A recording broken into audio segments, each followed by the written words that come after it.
The first topic, CM Punk intends to return to the WWE. Now it has been reported that both sides are heavily in talks. CM Punk and the WWE are reportedly negotiating for CM Punk to come back, and it's getting closer and closer, and it seems like this is actually going to happen. This is real, folks. This is not a drill. I repeat, this is real. And the WWE believes that CM Punk is willing to return if they make an offer. I don't see why the WWE would not make an offer to bring him back. Hopefully soon they'll make an offer and they come to an agreement and we get to see CM Punk in WWE. But enough about CM Punk for now. We will most definitely be talking about this more as the news starts to come out. The next thing I wanted to talk about is another topic that the entire wrestling community has been talking about, the Tuesday night that's going to go down this Tuesday. Now, what's been talked about is that the Undertaker is scheduled to be in Orlando, Florida that same night on Tuesday night. Undertaker just so happens to be in Orlando, Florida that same exact night. But then during this episode of Friday Night Smackdown that we will be getting into in a little bit, there was a video package that advertised NXT that had all the main rosters listed that are going to appear in NXT, and this was advertised to be the biggest NXT of all time because John Cena is going to be there, Paul Heyman, Cody Rhodes, and Asuka. But at the end of the video package, and this is what got the people talking, the dong, the very famous bell that the Undertaker has in his intro, that very sound was heard at the end of that video package. So now the talks that the Undertaker is going to be in Orlando. Then WWE teased that bell sound at the end of the NXT advertisement. Now people are really starting to believe that even the Undertaker is going to appear on NXT, and I thought that was just a joke.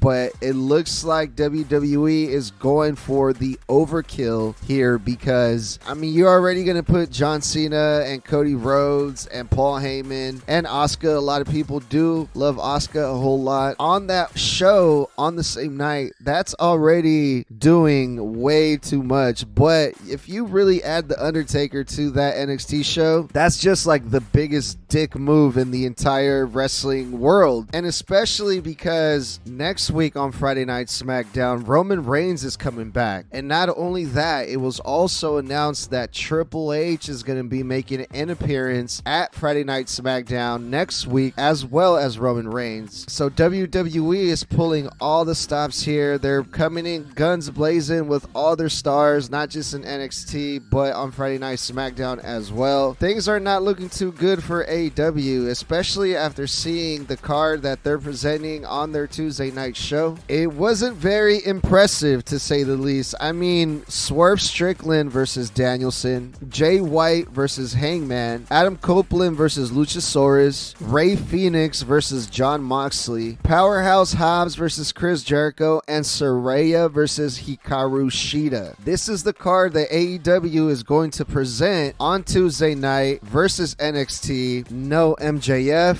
no FTR, no Ricky Starks. I think it's safe to say that WWE is most definitely going to get all of the ratings here. Even if it is NXT, NXT is going to have to do well over, I'm going to have to say, close to 2 million views. I mean, if you're putting this many main roster talents on NXT and you're also teasing The Undertaker, NXT, I'm pretty sure, is going to have to be doing SmackDown numbers at this point, which is nowhere close, not even half of what AEW usually does. So I'm going to predict really, really low numbers for AEW that night. Lower than the usual 800,000 that AEW has, because a lot of those fans from AEW that tune in, they're also WWE fans. And as a wrestling fan, if you have to choose between these two shows, an NXT that's really stacked versus an AEW card that is the usual thing that AEW does, I'm afraid that more people are going to tune in to watch NXT. But we will see what happens. That is all I had for the news for today. Let's get into the fun stuff. This is Friday Night Smackdown from St. Louis, Missouri, October 6th.